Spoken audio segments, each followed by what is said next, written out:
एक बार एक आदमी के पास एक घोड़ा होता है और एक बकरा होता है। घोड़ा काफी बूढ़ा होता है, अचानक एक दिन बीमार पड़ जाता है और जमीन पर लेट जाता है, खड़ा ही नहीं हो पाता। आदमी उसकी ये हालत देखकर बड़ा घबरा जाता है, डॉक्टर को फोन करके बुलाता है। डॉक्टर आता है, घोड़े का चेकअप करता है, उसे इंजेक्शन लगाता है और आदमी को कहता है कि घबराओ मत, मैंने उसे दवाई दे दी है, उम्मीद करते हैं कि एक दिन में वो ठीक हो जाएगा। एक दिन बाद फिर डॉक्टर आता है, देखता है घोड़ा तो अभी भी जमीन पर लेटा हुआ है, खड़ा ही नहीं हो पा रहा। उसका इलाज शुरू कर देते हैं।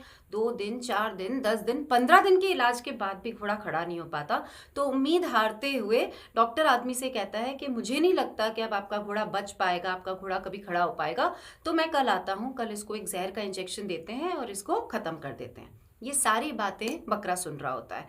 बकरा दौड़ते दौड़ते घोड़े के पास जाता है, कहता है बड़े भैया, ये लोग तो आपको जहर का इंजेक्शन देने का सोच रहे हैं, आपकी रामलीला कल खत्म कर देंगे, आप कुछ भी करो, आपको तो खड़ा होना ही पड़ेगा। तो घोड़ा बड़ा मायूस होकर कहता है कि मैं कुछ भी कर लूं, मुझसे खड़ा ही नहीं हो जा रहा, मुझ में तो हिम्मत ही नहीं है खड़े होने की, मैं क्या करूं। तो बकरा उसे मोटिवेट करने लग जाता है, अरे नहीं नहीं, तुम कोशिश करो, तुम ये कर सकते हो, हम जो चाहे वो कर सकते हैं, एक बार हम मन में ठान ले तो वो आपको खड़े होना ही पड़ेगा और आप खड़े हो सकते हैं। ऐसे करके उसको मोटिवेट करना शुरू हो जाता है। घोड़ा भी बकरे की सारी बातें सुनकर बड़ा मोटिवेटेड हो जाता है, पूरी जान लगाता है, हिम्मत लगाता है और अपने पैरों पर खड़ा हो जाता है। अगले दिन डॉक्टर आते हैं, देखते हैं अरे वाह, घोड़ा तो अपने पैरों पर खड़ा हुआ है। बड़ा खुश होकर आदमी के पास जाता है कि भाई साहब बधाई हो, आपका घोड़ा घोड़ा तो बच गया, अब बिल्कुल भी डरने की बात नहीं है, अब उसे कुछ नहीं होगा, वो बिल्कुल ठीक है। आदमी भी ये सब सुनकर बड़ा खुश हो जाता है, तुरंत अपने दोस्तों को फोन करता है कि अरे यार हो, मैं बहुत खुश हूँ, मेरा घोड़ा बच गया, वो उसको कुछ नहीं होगा, आज तो पार्टी करते हैं, बकरा अपने पास तैयार पड़ा हुआ है, आज तो उसी को ही काट कर बनाते हैं।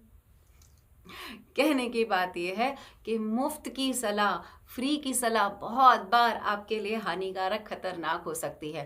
तो लोगों को अननेसेसरी की फ्री की सलाह देना बंद कीजिए और खुद पर ध्यान दीजिए।